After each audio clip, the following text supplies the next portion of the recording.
This is so fun. First of all, thank you for having me over to your house. Thanks for being here. Just for people listening, we were trying to find a place to record. I couldn't find a place. Why do these places not exist? I don't know. But anyways. I think there's a business opportunity there. I know. Seriously. Yeah. And so we randomly had landscapers start because you were going to come to my house. I was like, perfect. Like I have at least one, light set up and everything. But no, you were like, come over here. And this is actually beautiful. Like, look how perfect it turned out. Yeah. Well, no one else can see the rest of it. But this little wall is doing its good things. So we made this wall very beautiful. Yeah. Yeah, no, it's perfect. Yeah. And I wore a matching shirt. So awesome. Yeah. So my first question was going to be, and this always ends up being my first question for people because I'm like, oh shit, I didn't figure out how to pronounce their name or like what I should call them. So your name is Anneliese. Anneliese, yeah. Anneliese. Yeah. Never heard that name before. Thank you. It's I German. love it. Thank Oh, you. okay. Yeah. German. And so you said you can call me Annie. Yes. So is that what people call you? That's what people in my circle call me. So Okay. I feel like you're in my house. We can. I know. Yeah. I figured it was either Anne or Annie. So I don't want to offend anybody, but I hate when people call me Anne. Anne. Okay. That's not, like Anne Hathaway, I Yeah. guess. Yeah. But it feels like a name that is short for something. it's too classy for me. Yeah. Yeah. Okay. The first question I usually ask people that are moms on the podcast is what your transition into motherhood was like. Because I know for me, I was like most people preparing for labor, delivery. That was like, I bought all the stuff that people said to buy. Yeah. But then once I actually had Milo, I was just like, what the fuck? Like nobody talks about anything. And so that's what we're going to do today is like talk about stuff. Yeah. So what was your transition? Were you kind of like me? Like, oh, it was a gong show. It was really hard. I didn't have a good pregnancy. It was high risk and complicated. And so that threw me off. And then I remember reading What to Expect When You're Expecting. So did I. And going through the chapters. And I remember getting to like the postpartum, like the very small postpartum chapter. And it's like, you're going to bleed out of your vagina. And I was like, wait a second. No one had told me that happened. Okay. And I don't, maybe I'm just totally naive, but I thought if I didn't read this, I would not have known that I was going to have like, is that what it's called? Like that was all new information to me. So that was a bit surprising that you have to go through all of that after having a baby. Not to mention the fact that like my kid didn't sleep, my kid didn't latch, like all of that was cuckoo for Cocoa Pops. So yeah. How old are you? Have 2 kids? I have 3. 3? I didn't know that. Yeah. Okay. And ages? 6, 4.5, and just turned 2. And just turned 2. Yeah. So like all the ages. Yeah. So my boys are a little less than 17 months apart. And then my daughter came 2.5 years after my second. Okay. Yeah. And so during the day, I'm just curious, like, where are they right now? So like school? Yeah. So the older 2 are grade 1 in JK. And then my daughter is in a home daycare right now. Nice. Yeah. Okay. So you sent me your book. We'll just let everybody know. So she wrote a book, which one day I hope to write a book. Like that's incredible. So congrats on that. Thank you. And it comes out soon, right? October 1st. Okay. I just approved the print last night. So it went to print last night officially. So it's like it's happening. Being printed. Yeah. Okay. Yeah. That's exciting. Yeah, I'm nervous. So tell us what the title of the book is because I love it. Okay. Thank you. So it's called Welcome to the Jungle, A Frantic Journey Through Motherhood and Self-Discovery. And my first question is, when did you even get the idea to like, I'm going to write a book about my experience? So I skimmed through the book because you sent me an electronic copy. Yeah. Thank you. You're welcome. There was a part in there about someone in your family not being supportive of you sharing kind of vulnerable things, I guess. Yeah. So was that was before you decided to write the book? That was before. Okay. Correct. So did you find it difficult to have someone that was close to you not being supportive and like still continue on? Did that kind of like...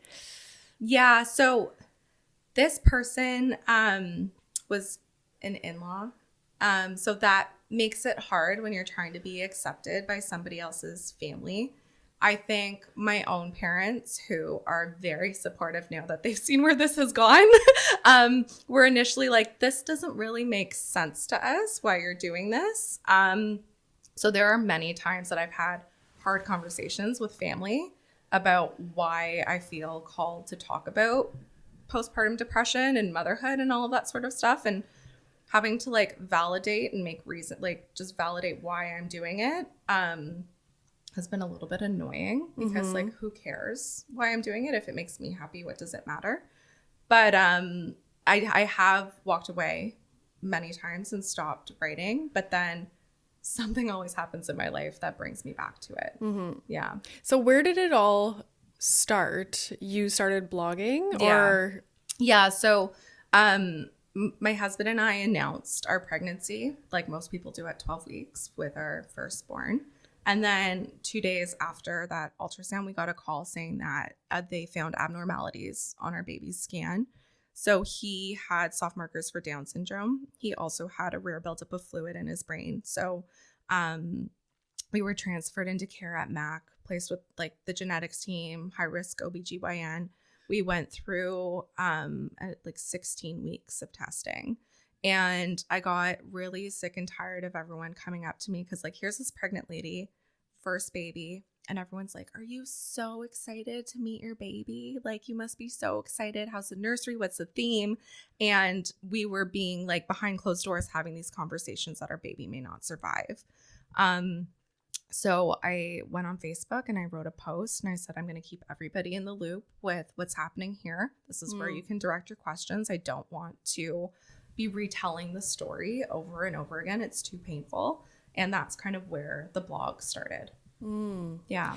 And it's almost like the start of the narrative that like, oh my God, sunshine and rainbows. Like, how's the nursery? How's this? And it's like, no, like there's hard shit going on. Yeah. Yeah. Oh yeah. Yeah. And I was one of the first ones that was pregnant out of my friend group. Like I got pregnant after I was 26, which like now I'm like, holy shit, that's so young. I was 34. Oh, really? Yeah. I feel like that was I had my last one when I was 30.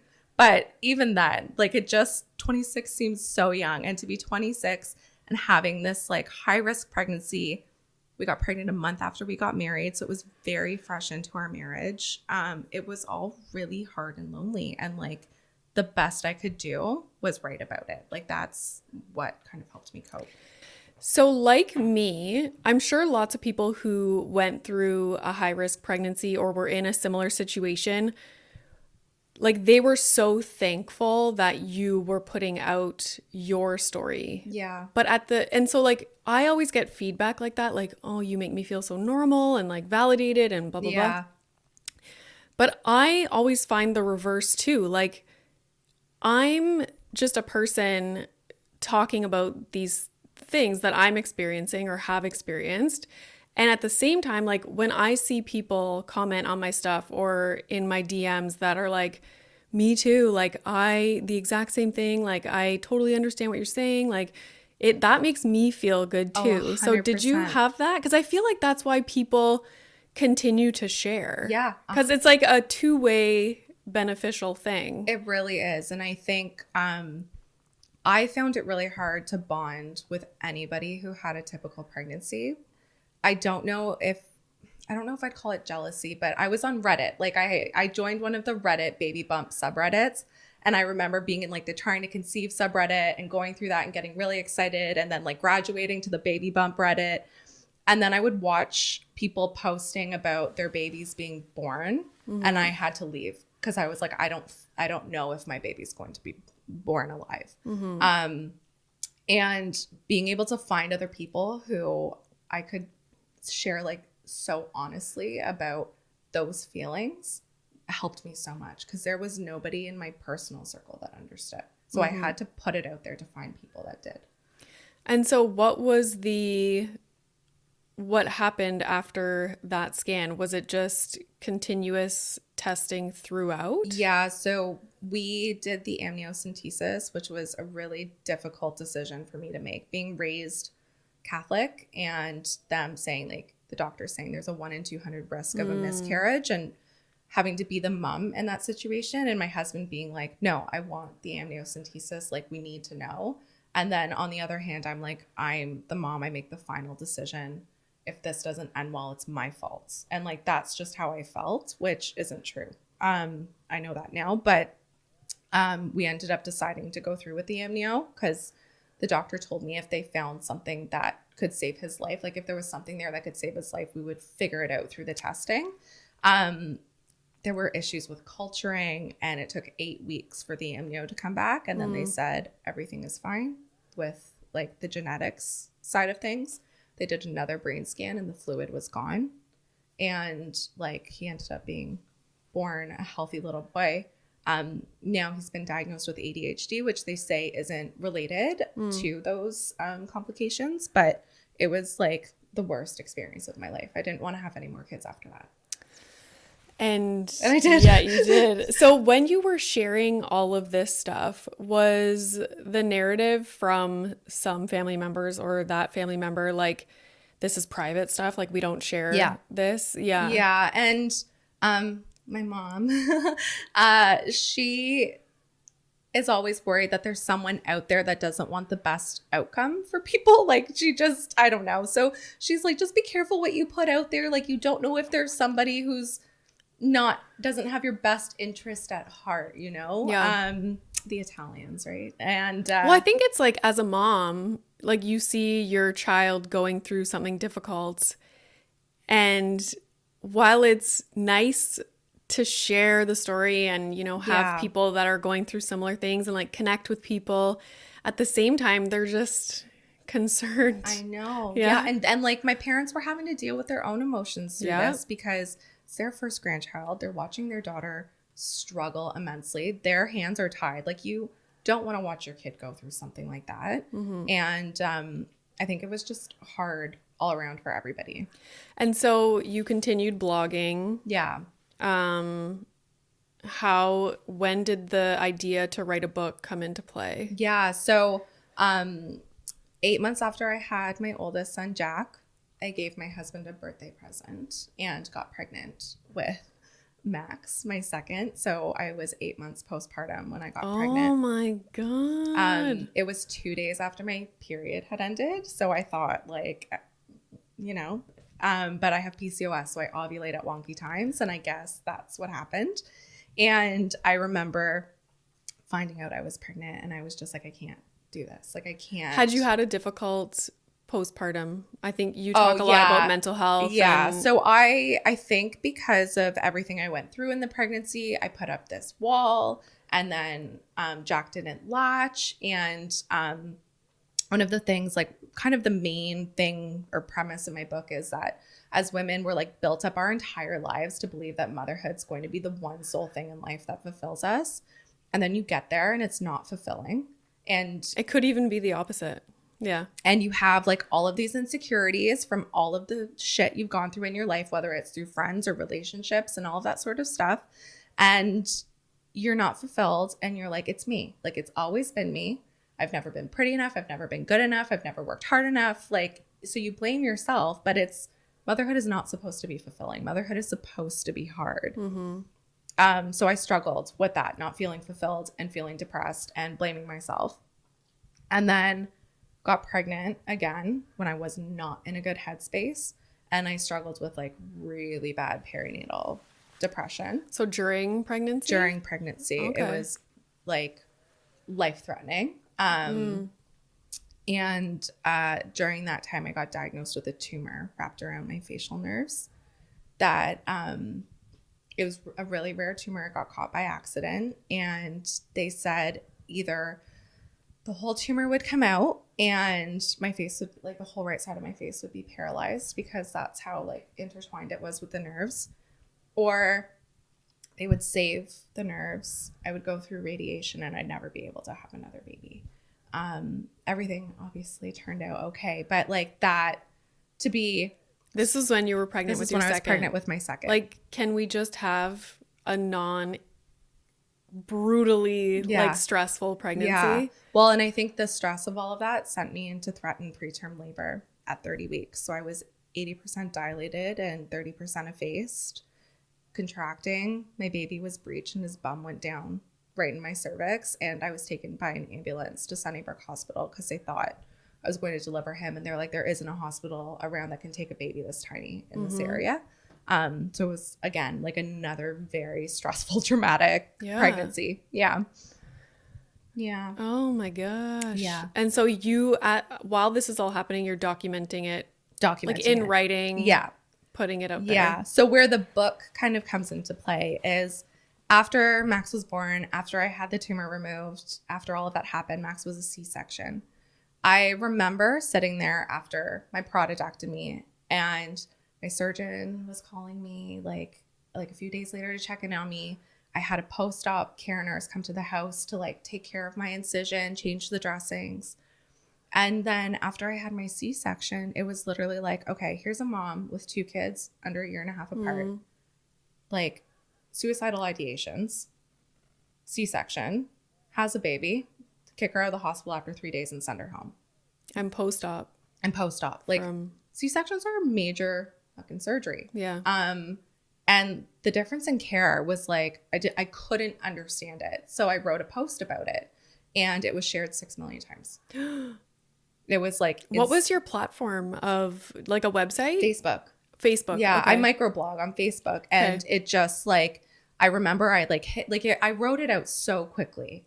That's always when something goes viral. Yeah. You're like, fuck this. You just like, I was like passionately just like pissed off, typing away, put my phone down, and it was like ding, ding, ding, like craziness. And I opened it and it was blowing up. And one of my husband's best friends is a doctor in Portland in the States. And he was like, it's circulating through our hospital. Like, like even doctors were reading it. It was crazy. It was really surreal. The theme of it was about aftercare for maternal mental health and aftercare, and how moms are literally like, I was sent home with stool softeners, and that was basically it. And some people were like, we didn't even get stool softeners. Where do you live? What a luxury. Yeah. But the other thing that pissed me off was the people that were like, just use a midwife. Midwives are phenomenal. And I was like, okay, I'm really happy for you. But when you have a high risk pregnancy, you don't get a midwife. And like, I'm married to a physician. Yeah. And not everyone is comfortable going the midwife route. And this is like, I love midwives. I love the whole idea of it. I think everyone that gives birth should have that kind of experience. I agree. But anyways, not everyone that goes with a midwife has a nice outcome, you know? And I think we tend to only hear about like, because if someone's complaining about something that happened in a medical hospital, it's always the people that had went to a midwife and had a good experience. That's like, you have to go to a midwife. Yeah. And it's like, I have friends that were with really great midwives and it didn't turn out well at all. But I even have friends who gave birth in a hospital and their babies flatlined when they were born. Mm-hmm. And if they weren't in that, like, this could go in a whole other direction, but you know what I mean? Like, anything can happen. Anything can happen. And yes, there's also the people that you see on Instagram who like give birth out in the ocean. Yeah. I literally saw that. And I was like, not for me, but that's freaking cool for you. Yeah. I can't imagine giving birth now with the epidural shortage. Like, I would not survive. Oh, is that a thing? I didn't know. Ontario has an epidural shortage right now. No, I did not hear about that. Yeah. Okay. Yeah. So beware. Yeah. But yeah, like doulas, midwives, wonderful. Also a privilege. I wish we had the option, because in Ontario, and people listen all over the place to this podcast, but in Ontario, as of right now, I think you have to choose. You have to choose. You only get one. It's not going to be paid for.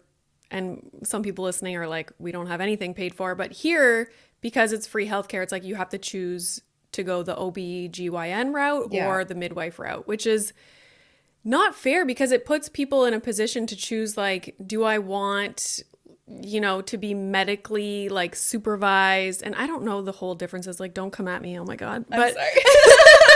Not you. I mean, like, listeners. Yeah. But it's like, we shouldn't have to choose. We should have the ability to have physicians and have like the home care and all that stuff. Exactly. And that was my point, is that like people who have a midwife have 6 weeks minimum of somebody who genuinely cares about their interests and the baby. You have a relationship with that person. You're texting them throughout their pregnancy. You have a direct line of communication. Mm-hmm. My post-op, like 8 weeks after I had my C-section, was when I saw my OB. And I will tell you, if that happened during the pandemic, that would have been a phone call conversation, because I had a baby during a pandemic and that's what happened. It was a phone call. Mm-hmm. And like, that's bullshit. Yeah. I think, do you follow GrowCo, Dr. Ali Kane? Anyways, she always makes this comparison of like the aftercare for someone if they sprain their ankle versus the aftercare of a C-section. Yeah. And it's like Looney Tunes. It is. Yeah. It's such a major surgery. And imagine not having a partner, not having someone there to take care of you. Like my husband literally had to take my bloody diaper off and put another one back on me because I couldn't bend down and do it myself. Mm-hmm. And it's just like, okay, there you go. Have fun. I know. Right? And I think a lot of people get into the mindset of, because it's something that happens so frequently and it's common, that it's okay and it's normal. And it's like, no, it's not. Like, I feel like 100 years from now, we're going to look back on what the postpartum situation was. Yeah. And people are just going to be like, as if. I know. It's insanity. I feel like my husband had better follow-up care with his vasectomy. Like, oh, guaranteed. And my husband could speak to this because he does vasectomies. Yeah. For sure. Like, definitely. So after that post goes extremely viral, did somebody approach you to write a book, or were you like, I'm going to write a book? That's when I decided to write a book. I was like, oh my God. There is something here that is resonating with people. And the stuff I had been through was hard and heavy. And I don't believe bad things happen to people for a reason. But I did believe that I needed to make it a purpose if I was going to survive what I had been through. So you have a third child. Yeah. How long did the book process take? So I started writing the book at the end, like just after my surgery at the end of 2018. Okay. My father-in-law unexpectedly passed away at the beginning of 2019. And our life kind of just got all discombobulated again. And I put the book to the side. And then I found out I was pregnant with my daughter that October.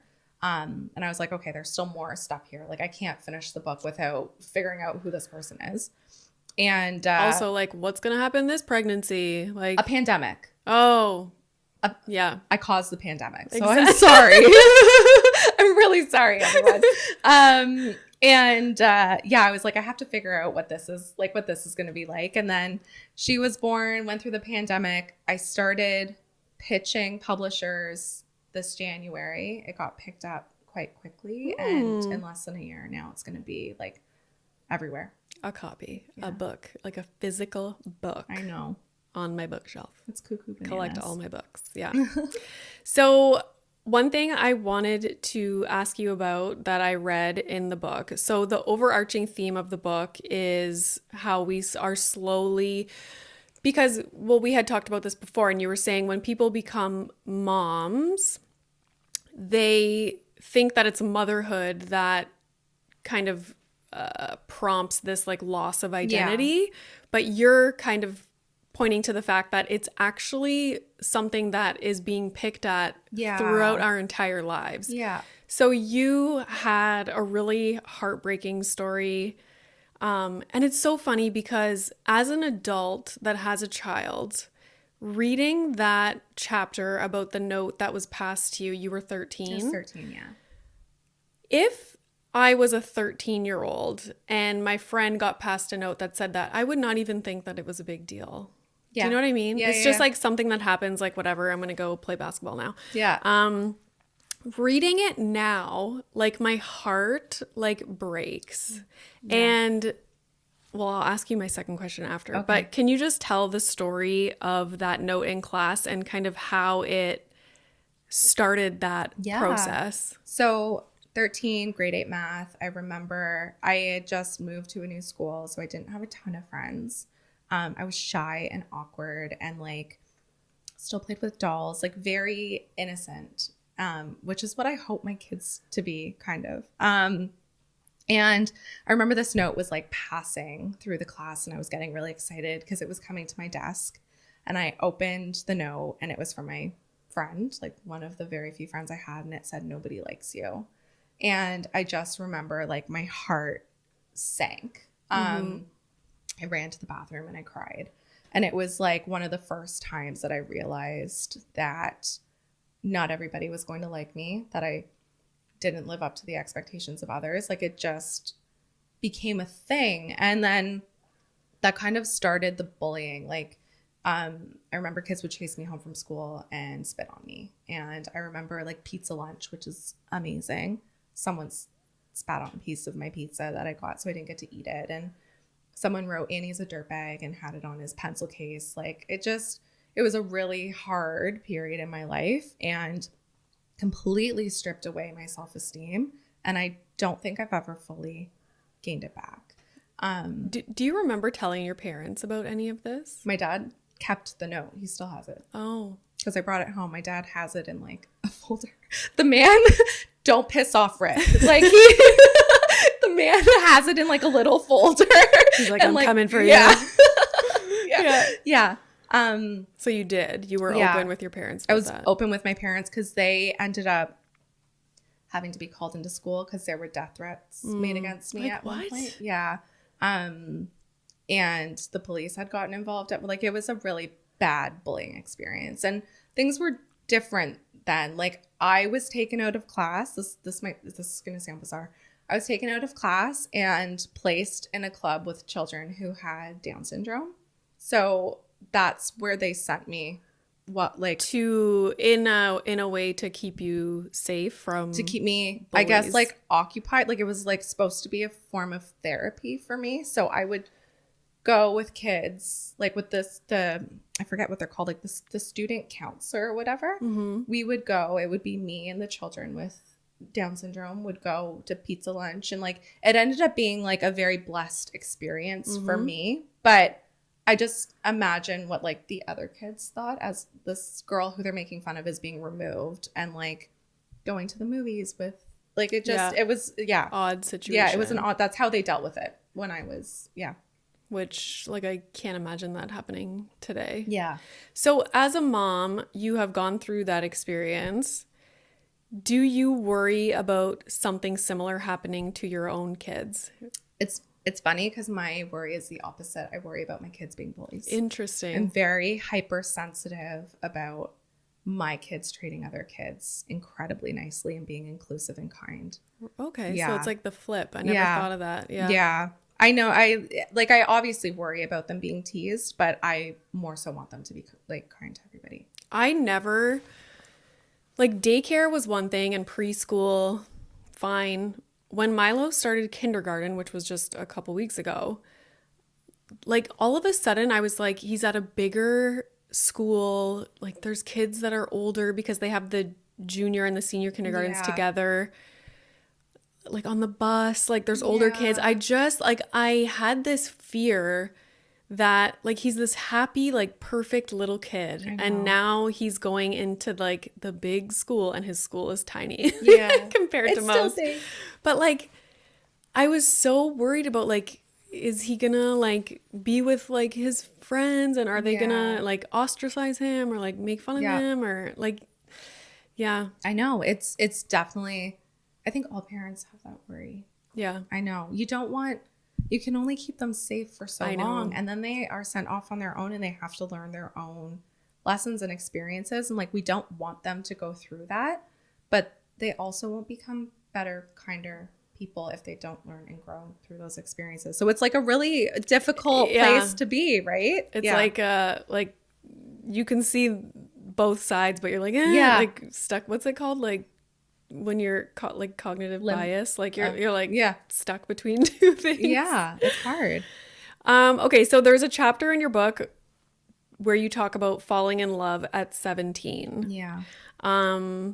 I had a high school boyfriend that was like, I had other boyfriends before that, but that was like years long. Yeah. And the first person that I probably was like super in love with.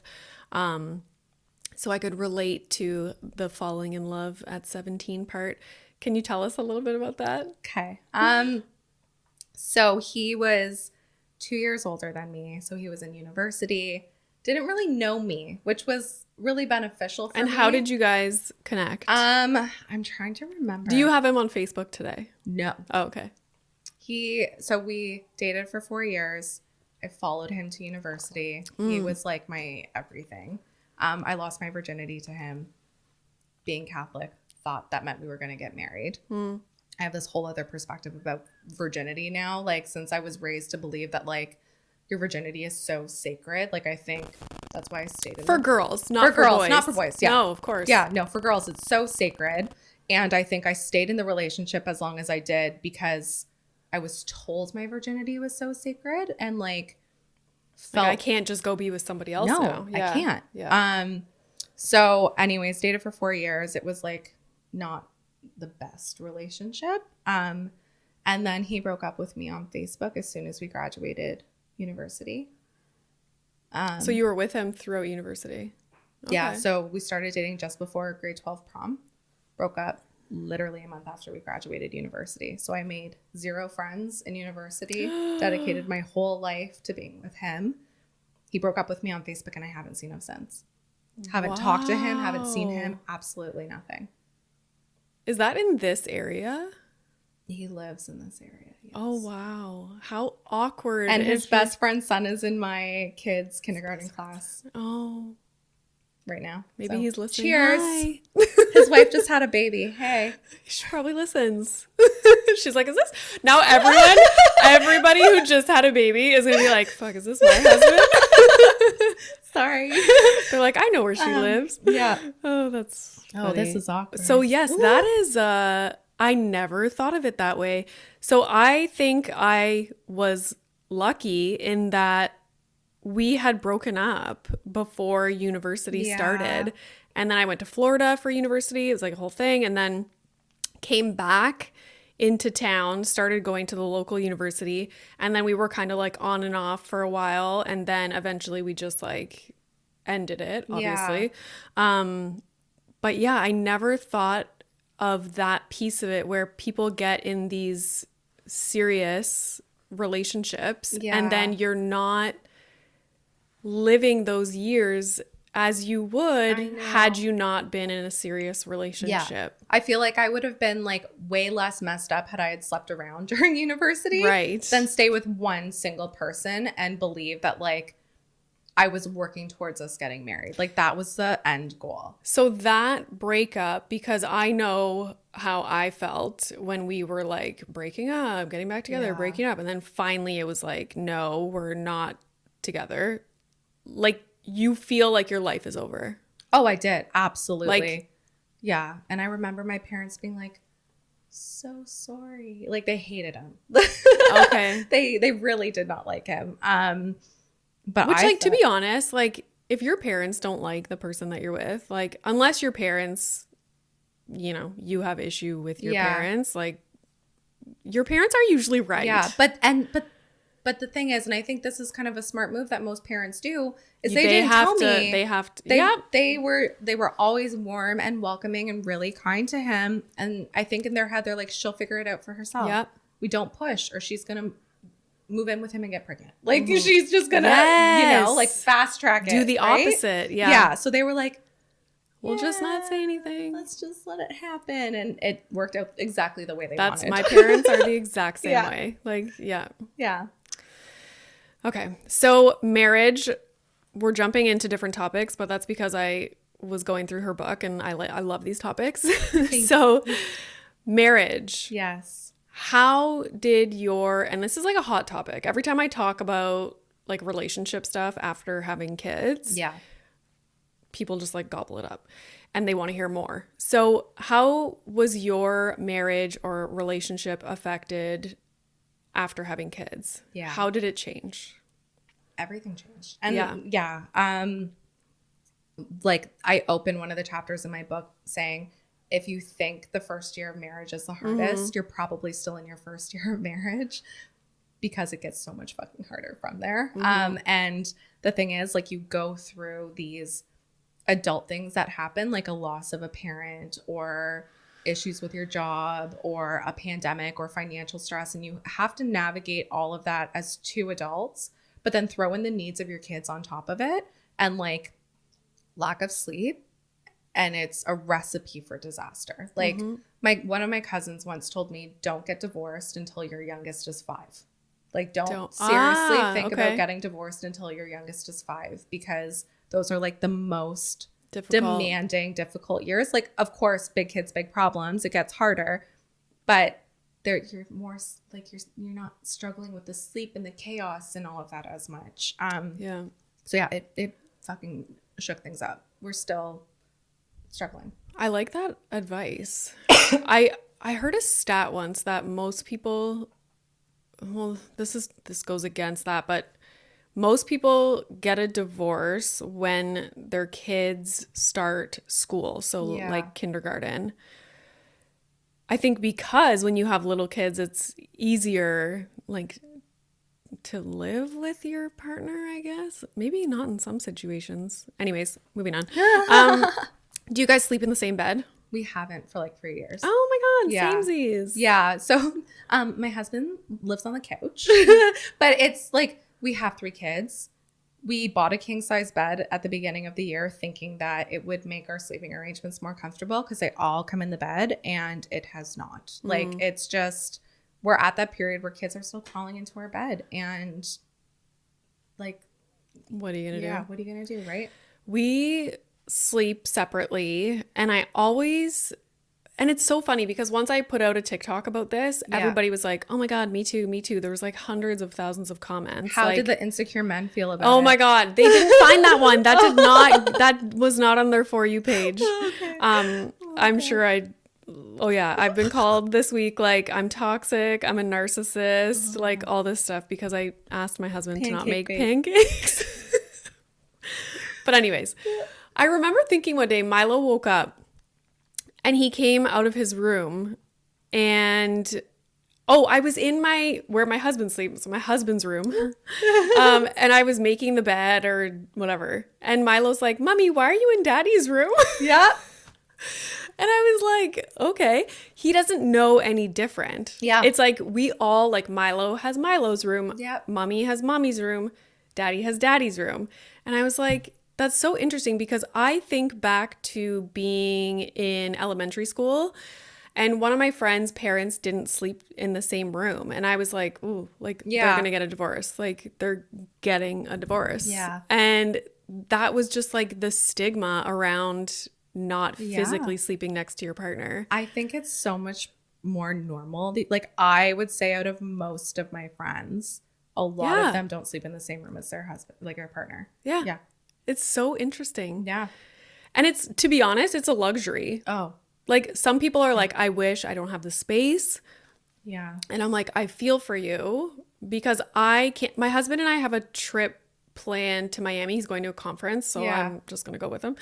And we're in a hotel room and I'm like, what the fuck are we going to do? Like, I can't sleep next to you. Like, no offense, but like, I can't handle the breathing sounds. I'm such a high maintenance sleeper since having a child. Yeah. I will say, like, my husband and I every morning make a point of having coffee together.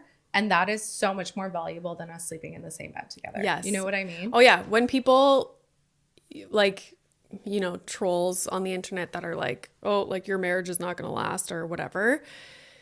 Sleeping physically next to somebody is not what makes a good relationship. No. There's couples out there that sleep in the same bed together that fucking hate each other. Yeah. Like, don't get it mixed up. Yeah. Do you find it difficult to make quality time for each other? Like having coffee in the morning, that's great. My husband and I usually do, unless Milo gets up really early one day. But I did an episode not too long ago about feeling like your roommates with your romantic partner. Yeah. And like, that's one of the most popular episodes. And people are like, so how do we get out of that? How do we get out of that? And I'm like, guys, I'm trying to figure it out too. What is your take on that? Like, well, how do you guys? It's hard. It honestly, especially when you don't have support. Yes. Do you have family nearby? We do. So there's my parents. But I have 3 kids. My parents are in their 60s, and like my dad's getting his hip replaced, and like they can only do so much, right? And then especially when you have a child who's neurodiverse, getting childcare that can, I hate to use the word handle, but like navigate the complexities of that, deal with it appropriately. Like, there is hardly anybody that I trust to come into my home and like help my kid navigate that. So one thing I found really valuable is we have a friend that we've made on our street within the last year, and her in-laws live across the street from them. So these people have now become like honorary grandparents to our kids, and they will take the kids once a month, like all 5 of our kids, and us 2 couples will go out for dinner. Oh. So it's not that we're going out one-on-one like husband and wife, but it's actually kind of nice to do the date night with another couple, and just like it feels lighter. Like there's not as much pressure to like enjoy each other. It also creates, like, it sparks conversation that you and your partner that you've been living with forever would never really have. And I also find, like, we went for dinner like a few weeks ago with Ariana and her husband, and hi Ariana. And I was like, this is amazing. Yeah. Like, right? We were talking about like traveling and like where they have been, and like all, if my husband and I went out for dinner, we would be like, oh yeah, Milo's starting basketball on Sunday. Yeah. Like, cool. Like, and sometimes my husband and I will go out for dinner, and I'll be like, are we okay? Like, what's happening? Yeah. Like sometimes we go and I'm like, this is us. We're still there. It still feels good. Sometimes we go out for dinner and the conversation feels forced, and like, I'm like, I don't know what to say. I know. And I wonder, are we heading for divorce? Like, are we okay? And some people are like, well, that's beautiful. It means you're comfortable, like, being silent. And I'm like, I don't know. Like, I get it for some things. Like, we don't feel like we have to like fill the dead air at all. But sometimes I'm sitting there and I'm like, I want to talk about something, but I'm like, like, I just don't. Yeah, but I don't want to talk about work, and I don't want to talk about kids. And what else do we have right now? Like, you know what I mean? So it's nice to go out with other people and then bring other aspects of things into the conversation. Yeah. And I find also, if both partners have a life somewhat outside of the house and outside of the kids, and, you know, they bring that to the table to be able to talk about too. Yeah. But my husband's an engineer, so that is really boring. My husband's a doctor. Okay, sometimes my husband has fun stories. I'm not going to lie. He's a urologist. But I know. And even for me, like, what I do, I'm like, oh my God, like, this person shared my stuff. Like, look at this. Like, I'm and it's like, that's not his world. Like, he thinks it's fun, but I know. Yesterday, Sean Desmond like reposted something I tagged him in, and I like called Dave. I was like, Sean Desmond just reposted me, and he was like, who is that? Oh my God, that's like, my husband didn't know who Silverchair was. Do you know Silverchair? No. Oh, frick off. I'm sorry. How old are you? 33. Okay, I'm 37. So I think it makes sense that you might not know who they are. Do you have an older sibling? No. Okay, no. So that makes sense. You're off the hook. Okay, my husband, though, he's my age. Like, not acceptable. Not acceptable. He's like, Silver, what? And he didn't know who Dave Grohl was. I was like, okay, that's a big one. That's a big one. That's a big one. Doesn't matter how old you are. Milo probably knows who Dave Grohl is. He was on Sesame Street. Like, give me a break. Okay. So, advice for couples out there who are like you said, you do your morning coffee. Yes. Yeah. And that, to be honest, when my husband and I actually sit and have coffee, or in the evenings, like I'm like, wow, that was so nice. Yeah. Like, just talking about like random things. And You know what I saw the other day though? It was just like, if your marriage is like falling apart, get a hot tub. Apparently, like, just sitting in the hot tub at the end of the night is like a really nice thing to do. So I don't know. We got a fire table and like a little patio thing, and we'll sit out there sometimes. But we binge shows together. Like that's our thing. Even if we're not talking together, we're sitting there eating our chips and our popcorn and having our looking at the same thing. And for some reason, like if my husband pulls out his phone, I'm like, what are you looking at? Yeah. Yeah. What are you doing? Yeah. Like we're watching our show. Yeah. Put your phone away. Yeah, exactly. Oh my God. I'm going to post that clip on TikTok and people are just going to be, her poor husband. Here we go again. It's all about her. Like, you're so selfish. I know. Anyways. Yeah. So do you guys watch reality TV or So, like dramas? I do. Okay. We're watching The Crown right now, but Okay. we did Parks and Rec, Brooklyn Nine-Nine. Like we try to. I can't watch heavy stuff because of my mental health, so we do like light stuff. We like do Seinfeld from the beginning and go through the whole series. yeah. So stuff like that. Yeah, Okay. I love that. we like to laugh. Okay. Let's talk about stay-at-home mom life.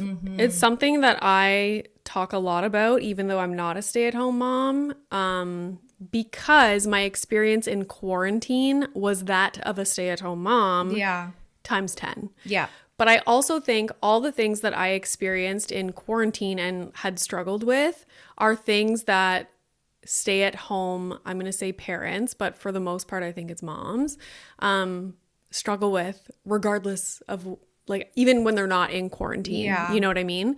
And so when I was in quarantine and going through all these different things, I was like, oh my God, people probably live like this all the time. And it's so hard. And it's so hard to verbalize and vocalize why you're pissed off and why you're in a bad mood. And, you know, you don't want to be like, I fucking hate staying home with the kids. Like, yeah.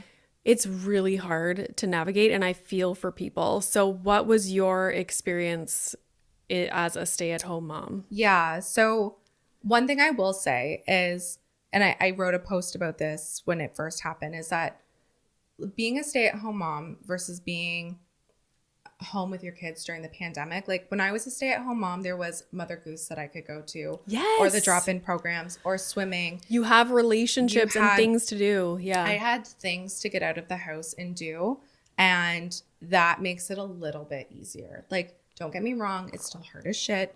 It's still lonely. It's still isolating. But the pandemic was nothing like being a stay-at-home mom. Like it was absolute hell. For me, being a stay-at-home mom, man, like I look back now and I'm so grateful that I had those years. I also look back and like my daughter's been in a home daycare since she was 18 months old. My boys never went to daycare. And I do wish I put them in something earlier because the creativity that I have now, like the self-expression, like the things that I'm doing now bring me so much joy, make me feel so much more level-headed. Where before I was like struggling with postpartum depression, angry, resentful, tired, like just not my best self. And it does not feel good to feel that way. And I drank a lot. Like Yeah. I would meet up with girlfriends that lived either on my street or within walking distance. And we would literally like have midday drinks together. I shouldn't even say this. Oh my God, someone's going to take my kids away. What? No. But like we would have midday drinks together to just like get through mommy the day. wine culture. Yeah. Yeah. Something to look forward to. Yeah. And now I'm like, man, I'm too tired to have a glass of wine. I can't do that. But it was not, it was hard. Yeah. Yeah. And I think it's hard, and it's also like this shame feeling because you're like, no, motherhood is supposed to be very fulfilling and such a blessing. I get to stay home with my kids. And so you have these like mixed emotions of like, I should be really happy and this should be like the best time of my life. And why am I not enjoying this? Well, because no one spends that much time with somebody and enjoys it. Yes. Like it's just, And it's hard. It's emotionally hard. It's physically hard. Yeah. It's mentally hard. And then, as we have seen this past week on TikTok, if you talk about it and you're like, I did not enjoy this. Yeah. People will shit all over you. Oh yeah. Like And someone once told me that I don't hit my kids enough, and that's why they're like, sound advice, right? Like you're just like, kids these days aren't hid enough, and like your house is a disaster because you don't tell your kids to clean up after each other, and this is disrespect, and blah blah blah blah blah blah blah. And I'm like, okay, like no, I know, right? The stuff, the people, some people's children. Let's just put it that way, because all these people are somebody's children. Yeah, and men are unwell on TikTok. I've started responding to people being with numbers to like therapists and hotlines. Literally being like, if you need help, like here, talk about your traumas here. Like I don't need to be fixing your trauma onto me. Yeah. Yeah. Okay. Something I wanted to ask you about, because I just think it's fascinating, and I don't know much about it. Is this the one that I think I know what's coming? I'm nervous about MLM? it. Yeah, I'm a bit nervous about this. Why? Is it like a... Oh my God, let's get into it. Okay. You're nervous? I am. Okay. I feel like because I have so many friends that work in the industry. Okay, let me just put this out there right now. There are good and bad to everything. Yeah. Okay? Like, if we... Like, not everybody is going to excel at something and find it to be, like, beneficial for their lives. Some people find it the complete opposite, and that's okay. Yeah. It's just a conversation. So... Okay. Please don't be mad. I'm wearing Arbonne makeup right now, so I'm just going to say that. With that being said, I don't know what it's like now when people are having kids, but as soon as I became pregnant, every single person that was in multi-level marketing that I had passed in the street sent me a message on Facebook asking if I wanted to start my own business. See, maybe I just missed the messages. Did you miss that? Why didn't I get invited?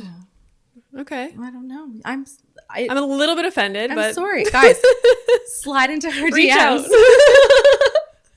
I'm shocked you haven't gotten any. No. I think people try to sell me stuff, but I have never been asked. Maybe I have, and I just ignored it. I don't know. It felt like everyone was like, this is how you get to stay home with your kids and make residual income, which is a word I fucking hate.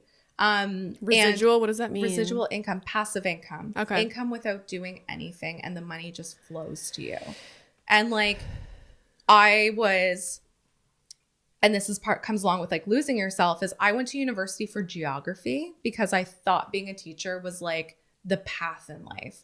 I never knew I could be a writer. No one was ever like working moms, let alone create like writers. There's Carrie Bradshaw that I could look up to, but like she didn't have kids. Like there was no one else I could look to in this sort of career that was successful. So I went to be a teacher. Teachers college didn't work out because I have ADHD and like didn't get good enough grades. So I went into the environmental industry, and I forget where I was going with this, the MLM. So I didn't want to go back to that career. It wasn't fulfilling. I didn't like it. I started panicking, and I was like, how am I going to make money at home? Like, what am I going to do? Yeah. What am I going to do? So I bought hundreds of dollars worth of essential oils and tried to figure out what ailments they cured and like did not buy into the crap at all. You know, like they're great for cleaning products and all of this stuff, but like they smell great. They smell great. I love them. I have them. But once you get into that world, like I had to spend a monthly minimum in order to like make a certain amount of commission. And then I didn't make any money. No one wanted to be friends with me because they thought I was going to try to recruit them into the industry. And I find and believe that there's a lot of preying on vulnerable moms who want to be home with their kids. I think the like red flag is that, and that's why they're so heavy into recruiting, because like, isn't it like I did multi-level modeling statistically, like as a stats analysis. So I imagine it's like this person up here recruits these people who recruit these people, and this person makes all the money, and that person's making bank. So it's like it just never ends. Yeah. And it's like you have to fake it till you make it. Yeah. So everyone's talking about how they're going to like get their Lexus or their Mercedes, or you know, like they're posting a check that's been redacted, so you can't see how much money that they've made, but they're hashtag blessed, and like this check is giving them that extra income they need to stay home. But no one's being transparent about like what that income is. Because they want to recruit people. So they're making it look, yeah. But again, like I do have friends that work in the industry that have never pushed their product on me. I buy the product because I enjoy it. And there are people that are good at it and enjoy it. It's not a blanket statement, but things like this happen in that career. And I think if you've watched the LuLaRoe. I haven't seen that. So what platform is that on? Netflix. Okay. It is like basically everything we're talking about right now, but like really gives you the inside look of how many moms like literally got themselves into financial ruin because they thought by buying up inventory and sending gift packages and writing little notes and dropping it off on people's porches with like a free gift would help them build their business and be successful. And the worst part is they promise a sisterhood, and so many moms are looking for that sisterhood. And it's like, I'm very passionate about this. Yeah. Yeah.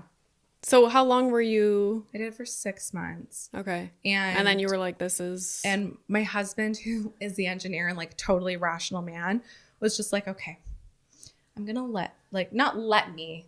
Okay. You know what I mean? But he's like, we're just going to let her go through this. That sounds like my husband. Break down, and then like I'll be there for her on the other side.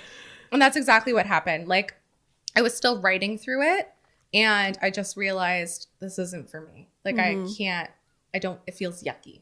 And if I think it feels yucky, I'm just not going to do it. So I stopped. So I wanted to, how much time? Oh boy. Okay. So I know you have done lots of things for yourself to kind of heal yourself from things that have happened in the past and like experiences.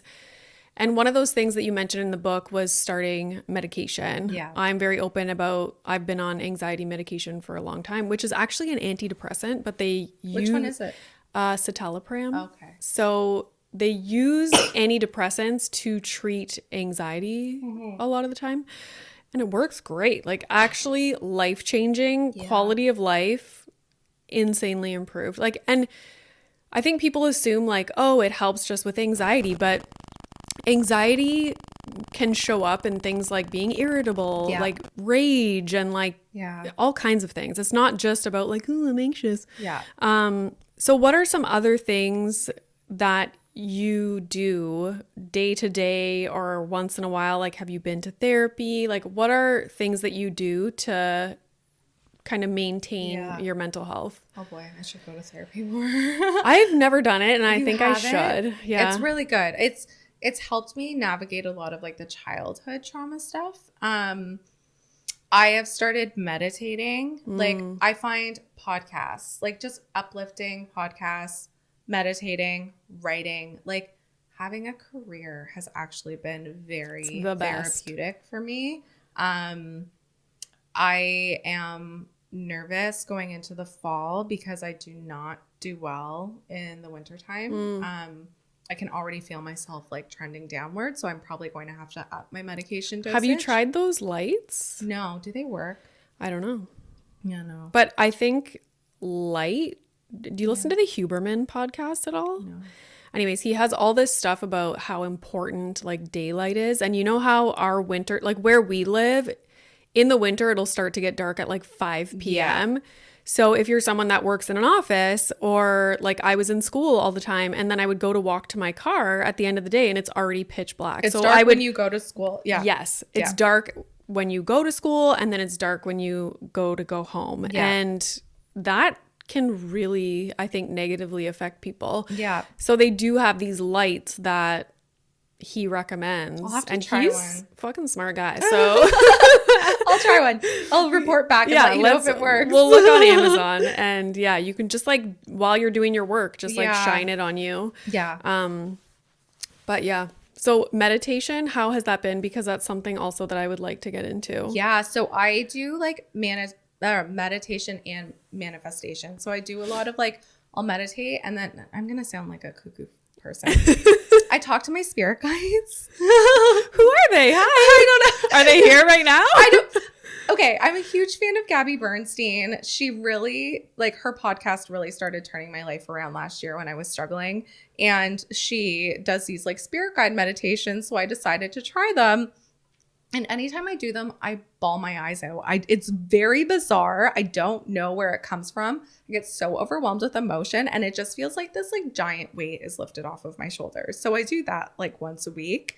But I've created. Oh, there's a fly here. It's my spirit guide. Hello, is that you? Okay. Anyways, I have like crystals and salt lamps and just like that's what they say is supposed to help you. So I've just like set all this shit up in my room and hang out there with some quiet totally time. Me. Like I love jumping on bandwagons. Yeah, like, yeah. And then also affirmation cards. So I pull like a card every morning and I make it my mandate for the day. And then I have little affirmations that pop up on my phone with a timer, and it'll be like, okay, I have to stop right now and say like, I am grateful for life or whatever. You know what I mean? Like just trying to be more cognitively aware of those things. Yeah. Yeah. I love that. But meds is like my number one.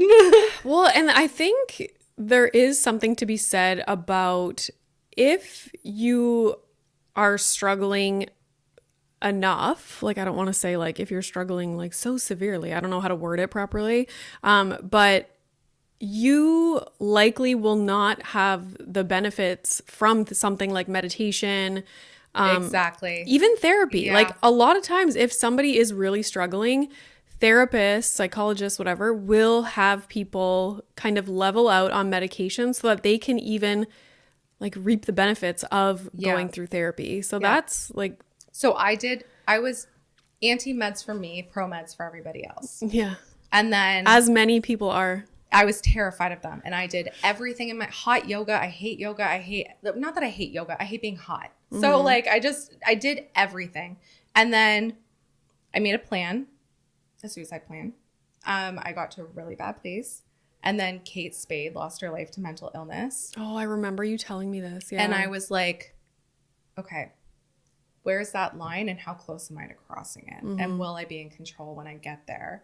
And I looked at my boys and I was like, I can't do this. Like, I can't do this to them. And that's when I started medication. And I have to say, like, my first med was Zoloft. I had a rare reaction to it. And I write about this in the book because I think it's really important to be honest that, like, your first med isn't going to be the med for you. Some people have to try a lot. Yeah. Yeah. It sent me into a manic episode where I literally was, like, in the corner of my room shaking because I wanted to crawl out of my skin. Like I didn't react well to it. So called my doctor, stopped the medication right away, changed over to Cipralex, and it was like night and day. And I was like, there I am. Like it didn't change me. It like I became so rational and it was amazing. Yeah. Yeah.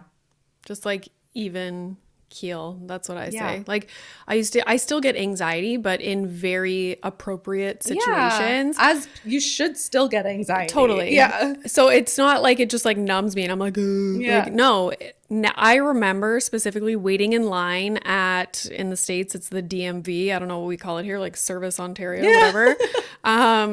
To just pick up my new license or whatever I was doing. I had to change my address, whatever. And like raging anxiety. Like I was going to just like leave the lineup and go home because I was terrified to go up to the counter and have them just ask me basic questions like, okay, what's your new address? Like I was like, I physically can't speak the answers. Yeah. Like what? Like if I had to go through customs at the airport. Oh my God. I think they're going to find cocaine. And I like, it terrifies me. As soon as they were like, okay, like what are you doing here? And I'm like, oh, like why are you coming back into Ottawa or something? And I'm like, oh, like I go to school here. What school do you go to? I'm like, oh my God, how do you like, oh, what's your PhD in? And now they're just actually interested. Like, oh, what do you do in psychology? And I'm like, I can't talk. Like, don't ask me any more questions. Just let me go home. Yeah. Oh my God. Okay. We are out of time, but this was a great conversation. Tell everybody where they can find you online. Yeah. Also about your book, where they can get it. Can we order it on a website? Is it going to be on Amazon? Tell us all the things. Amazon, Barnes & Noble, Chapters, Indigo Gold. Wow. Yeah, 14 countries. So I don't know what they are, but 14 of them. it'll be 14 of them. You can follow me on Instagram at Annie Lawton _. I noticed you have an underscore in yours. Yes, I do. Too. Somebody took Renee I REINA. know. And honestly, I clicked on the profile and it's just like this young girl. And I was like, should I pay her to just have that handle? Yeah. Like, is that weird? No. But anyways. Maybe she'll give it to you for free. Maybe. I should ask nicely. Ask her. Yeah. So yeah, at Annie Lawton _ and then AnneliseLawton.com is where you can like find all of the stuff I'm doing. And the book comes out October 1st. October 1st. And what's it called again? Welcome to the Jungle, a frantic journey through motherhood and self-discovery. Welcome to the jungle. We have fun and games. So, you know, what? Guns N' Roses. Yeah. Okay. I couldn't think of the name. Oh my God. Axl Rose. Okay. Yeah. Well, you're welcome for singing that song. But yeah, thanks so much. Thank you. And thanks for letting me come to your house. Thank you. I appreciate it. And set up all this I shit. love it. It looks great. Leave the lights. I'm on a roll.